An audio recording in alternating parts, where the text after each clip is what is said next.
Nerderotic.com. Once the page gets turned for Supergirl, we got another movie coming up in a couple of weeks. It's a couple of people are talking about right now, and that's the Odyssey. It's a damn shame Jeremy isn't here to talk about the Odyssey, but we're going to talk about the massive ratio it got on its trailer. It was bad when it was approaching ratio. Yeah, it was just a lot of dislikes, but now it's like, it's insane. This is worse than the fucking Harry Potter. This is, I think, percentage-wise, it's worse than the Rings of Power. Woof. Oof. For me, Rings of Power is one of the worst, most heartbreaking examples of something being taken and twisted around. Because I love Lord of the Rings and Tolkien's work so much. Yep. But I mean, there's a lot of people that care about the Odyssey too and love the Odyssey. Millions and millions of people. So of course, people are not going to respond positively to this. I'm wondering how successful, like, we think it's going to be hugely successful, and it probably will be, but now I'm just starting to doubt that a little bit. Well, I could be completely wrong, but how many people could, like, it needs to hit outside the bubble, right? It needs to hit the, the normie audience containment to really, like Supergirl get did. the numbers. I would argue it kind of has, but not as bad as Supergirl. But I mean, you're asking a very good question, because the answer is, for me, I don't know. This will be a good way to tell, like, what's the internet and what's the real world. Yeah, right? it's to be as fair as possible, because I don't think it's going to fucking flop. No, I have to see it flop before I'm going to admit it's going to flop. And there's enough people that don't understand any of this, don't pay attention to any of it, will just watch whatever Nolan puts out, whatever bland, boring shit he puts out. And it'll make a lot of money. Because the Odyssey is a foundational work, there's going to be a lot of people who are just going to blindly go and see it because it is called the Odyssey. Therefore, it most likely is going to be successful, at least to a certain extent. Yeah. And there's going to be some excusing. Hey, sorry, I'll get right back to you, Shad. I will, because I know what point you're going to make, and it's a good one. But there's going to be people excusing things like Emily Wilson getting brought up multiple times as a source for this movie, a possible source, and acknowledging the race swaps, but going, it still might be good anyway, because it's Nolan. Nolan's fan base. You think Snyder Bros and Gun Gooners combined are insignificant compared to Nolan's fan base, and they are very passionate. So we're gonna, and there's gonna be some conflicting behavior, I think, with this, and that's why it's going to be fun. That's why this is going to be a shit show, unless the movie's just fucking epic, which it could. Yes. Hey, so hopefully, that'd be cool. Chad, go on. That's what I'm wondering, if Nolan's fan base and the people who are they're keyed in, they want to see the Odyssey brought to life, if that's going to be enough to hit it, make it billion. It might be. I honestly do not know, because on its own, historical epics have not had a great track record, even from Troy. How successful was that? And like, we're well past the days of when Braveheart came out, right? And that was phenomenal movie, and that Gladiator, and Gladiator. But then you have other movies that, just based on it being a historical epic, there wasn't a huge amount of interest. Russell Crowe's Robin Hood, right? And other things where it's made me wonder if this is going to reach that normie audience. But maybe Nolan has enough of strength of word of mouth and enough of a fan base that it will, and it probably will. I've just have questions now. This is Hollywood's big play. Our best director, our best guy with the biggest story, throwing it out there and doing everything that counteracts what people have been saying about us doesn't work. And if this makes money, they will run victory laps all up and down the coast going, we did it. We own the chuds. They were wrong. They couldn't do it. Our method works. They need it to work. The motivation behind the casting was to take a shot at the chuds. Yep. I mean, I kind of wanted to succeed then, because if all the other, studios see, we can get away with diverse casting, and it's no, this is going to be the exception to the rule. If you guys want to, they don't see it that way. They don't see it that way. It doesn't matter. It's all for the narrative. Need to win. It's just like what's happening right now with Marvel. They're going to make well over $1 billion with Spider-Man. They go, guys, look at that. We're back. And then they're going to swing for the fence promises with Doomsday, and they're going to go, as long as people are talking about it, as long as it looks good and people are, coming to the theater for the cameos, we can say it's a win and we can move on to the next thing. Like they're just taking swings right now because they don't have anything else to do. They're just throwing haymakers and hoping something lands because they know they're getting to the end of the round and they don't really have much left. Yep. And Nolan is trying to reinforce Hollywood's beliefs, their religious beliefs, and his motivation behind that casting, which he had everything to do with, he signs off on, is no different than casting Black Elves in Rings of Power and Black Snape. Oh yeah, it's completely ideological. Yeah. Like, how many people do you think that diverse casting is turning off of the film, though? It feels like, especially with this recent ratio, that it's harming it. Will it mean it'll bomb? No, I don't think so. But no, it's not going to bomb. They're being real secretive about it. They're only showing her for like a fucking flash. On purpose. Like they're not showing her as a character. The tell with this movie is if it hits over $1 billion. That's the tell. Mm-hmm. Because they're expecting that this is going to be $1 billion hit. They're going to say Hollywood is back, baby. Anything under $1 billion is a loss. This will make its money back, absolutely. But that's the tell. Like, we're not dealing with Supergirl numbers here. No. Mm-hmm. Yep, no. But it will be interesting because you will be able to work out how much the Barbenheimer meme actually helped Oppenheimer, because no one expected Oppenheimer to do that well. So this is him having to stand on his own feet with his own movie. And you can argue the box office is people's perception before they go into the cinema, but also how they feel about it coming out on the other side. I think that'll actually be where the race swaps and things affect it more, because it's like, how immersed are you in this setting, which just doesn't make any sense. This is supposed to be ancient Greece, but it looks like modern day. They're speaking in modern day language. I think how satisfied people are with the story, that's what will be affected by that. So go back to that one, the previous one, real quick, Garrett. The funny thing about this, from Global Box Office, whatever, Christopher Nolan's The Odyssey countdown trailer has become the most disliked Hollywood trailer since the trailer for Snow White with Rachel Zegler. Now, the fact that you have these two images put together in any comparison anywhere is fucking insane. We'll go up a little bit. I want to read the rest. The Odyssey now has an estimated 80% dislikes, while Snow White had 95%. Shit. But dude, even if it was approaching ratioed again, that's insane for a Nolan film. Now, again, it's just the internet. We do need to discuss that, and in just a second, we'll start going over the dislike extension and how it basically aggregates the dislikes, because there's a good argument to be made that the dislikes could be higher. It just depends. It just depends. But what was the next thing you were going to show? Well, I mentioned that they're kind of keeping her under wraps. They're not showing her a whole lot. They actually just released a scene. Oh yeah, this is an actual scene. It's an actual scene from the movie. Everybody, from the Odyssey. Here we go. This is exclusive. I didn't do nothing. Food stamps, and y'all said you don't do that no more. But I gotta get my nails done. Oh my gosh! You're changing it up a little bit.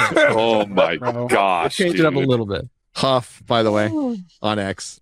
Hail Huff.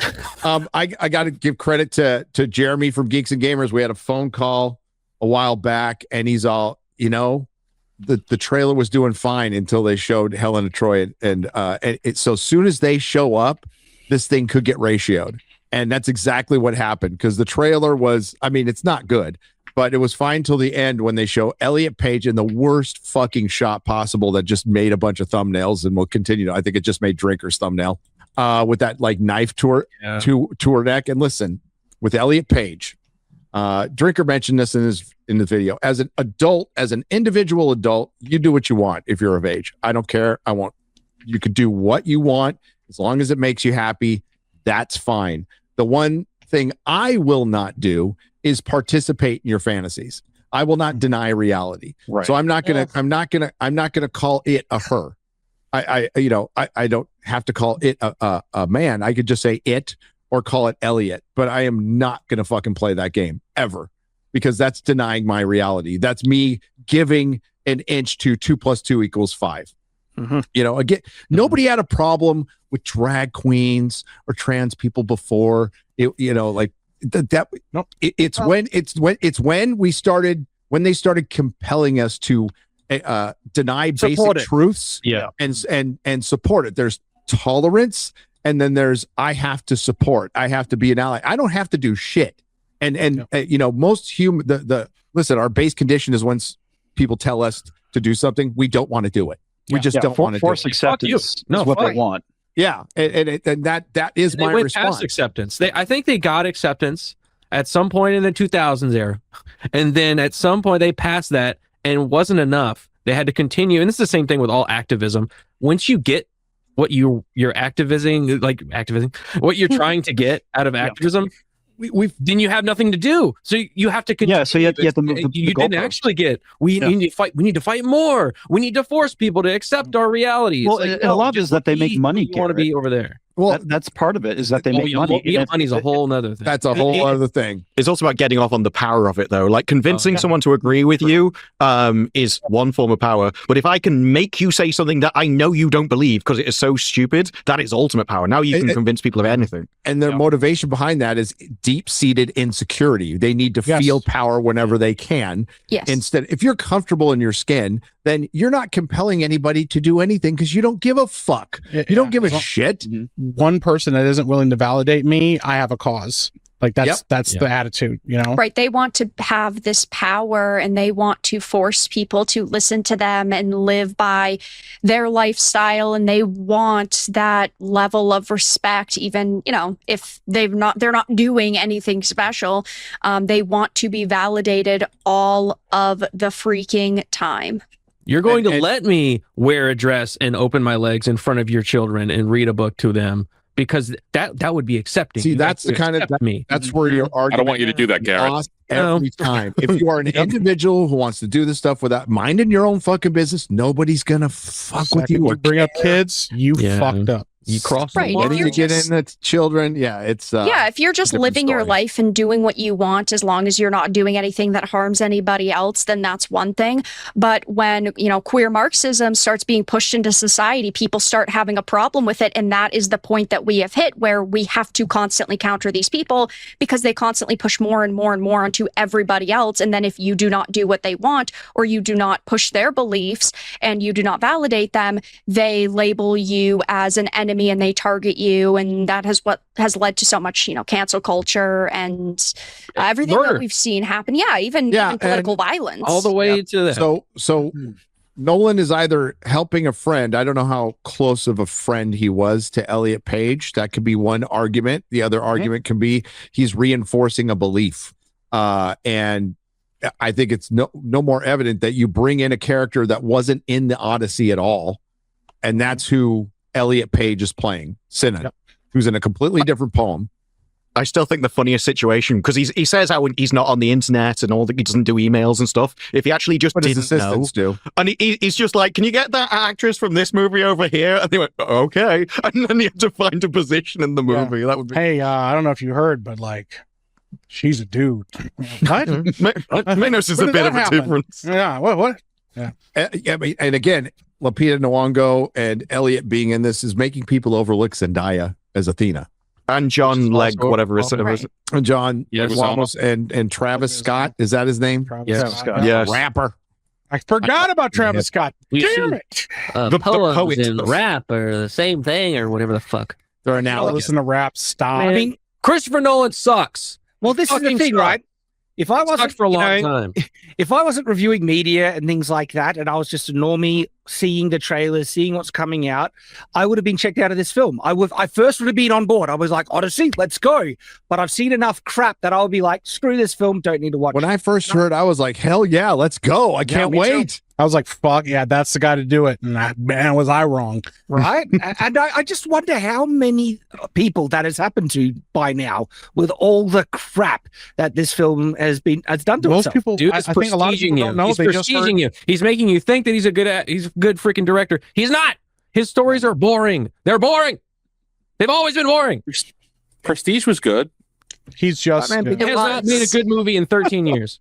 He's had some good movies. The arguments of him being a bit overrated, yes, I think so. I think his films are sterile. They lack levity, and I'm not sure he's the right guy to do the Odyssey. The Odyssey should be done in the spirit of Jason and the Argonauts from Ray Harryhausen. That's the kind of that makes it a fun movie. And I know it's not magic fun story, but you can make it a little more fun. All right. I don't really lean into the supernatural. Yeah, I don't want your grounded in reality garbage bullshit. No. I want fucking skeleton people and cyclopses and weird ass creatures coming out the wall and stuff. That's what I want. Jason and the Argonauts right fucking now. That movie's fucking great. That's a great movie. Yes. It's a good movie, I got to meet Harryhausen right before he died. One of the better moments of my life. Right before Con opened, he was just sitting there by himself, and I'm like, I can't pass this up. So hopefully I'm not That's annoying somebody him. that had heart, that had creativity, some magic in him, and he was able to imbue that into his stop motion characters and his films that he made. And Nolan is a sterile, by the numbers, grounded reality fucker. And just everything he does is just timey-wimey bullshit, and I'm so tired of it. And people just go, "Oh, you're such this pinky's the cultural president of everything." It's like, yeah, we can just have fucking show up and talk to people. I wish Jeremy was here. We'd be having such a great argument right now. It'd be explosive. Nolan is the best filmmaker ever in existence. So I like it's undeniable. Nolan's films. In Jeremy's defense, Jeremy's a fan of Nolan, so that's fine. Yeah, like he's open, and that's great. He's the biggest star in Hollywood. That's undeniable. So I think it was Tyrone Magnus. I'll know Cameron is. I'm like, when Cameron makes more movies that aren't like blue furries, we can have that conversation. If he was more consistent, I would agree. I would say there was two. But right now there's Christopher Nolan, who consistently makes movies that are profitable. And if you bring up Tenet, dude, that came out when everybody thought you were going to die of a cold. Every theater was shut down, and it still made $330 million worldwide. He's the kind of director that makes people feel like they're watching an art tour. He's like an art tour for normies. That's what he is. For Jeremy. This is always because he's not here, and I know he's listening. I know. He'll be like, Jeremy, fuck him. This has always been a thing, though, that there is a tactic that people use to, if it's like, well, I want to appear more intelligent than I actually am, you could just write something that doesn't make any sense. And then people think, well, I didn't understand it. It must be really smart. And that's happened to a lot of stories, especially time warp stories. And Americans hear the British accent and they go, "Oh, complicated story." Yeah, this must be smart. I mean, and let's be real, they're right most of the time, but most of the time, most of the time. So the ratio for those of you listening on Spotify later on, the trailer that came out day before yesterday is currently sitting at 52,000 upvotes to 277,000 dislikes. Down votes. I see Garrett played his part. So did I. And that's insane. So I think it was going that way anyway, but then Asmongold had a clip come out and it doubled like within an hour. Good. And then it just didn't stop. Because that doesn't mean it's kind of organic. If that's just mostly Asmongold's audience downvoting it, I don't know. But they are customers. Like they still matter. Right. They are. They are people that maybe would have gone and watched this, large Greek myth, but the problem is that it's a modern retelling of it. It's a narrative-driven pile of slop, and things like race swaps killed it. And so these people that might have gone and watched it see all of these different elements throughout the teasers and trailers, and then they go, you know what? I'm actually not going to go and see it, and then leave their downvote. Yeah, these might have been people who just knew a little bit of information about it, but not the full picture. The race swaps act as a red flag. So when we saw them with the Rings of Power, we're like, well, if they're willing to take liberties here, where else are they going to take liberties? Exactly. And we found out they took all the liberties. So you have the race swaps, and then you have Emily Wilson being brought up once. Okay. Being brought up twice. I don't know. Zendaya showing off the book. Fuck. It's going to be mostly her translation. I would be surprised if it wasn't. But this is she is someone which is specifically spoken about how her translation is meant to be updated for the modern audience, easy to understand, so it can go into universities and teach new students about it. And so things like daddy and that kind of stuff is exactly the kind of attitude she would have towards it.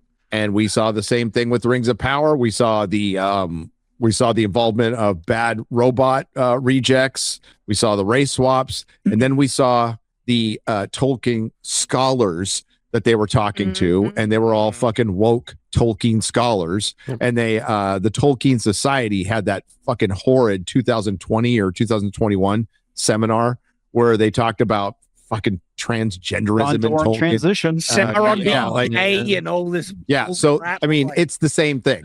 Right. There was still plausible deniability until the show came out. But once I saw that stuff, I'm like, okay, I know where we're going with it. Pattern recognition. But we're just not used to it with Christopher Nolan, who doesn't need to play these games and decided to for some reason. Odd for the Odyssey. Comes out in 2 weeks. I think Chris said he's seeing it early. Counting the days. Chris said he's seeing it early, so we'll get an early reaction from him. Some people have seen it, and I think they are starting to talk about it. One guy said it's the greatest movie ever made. Who knows?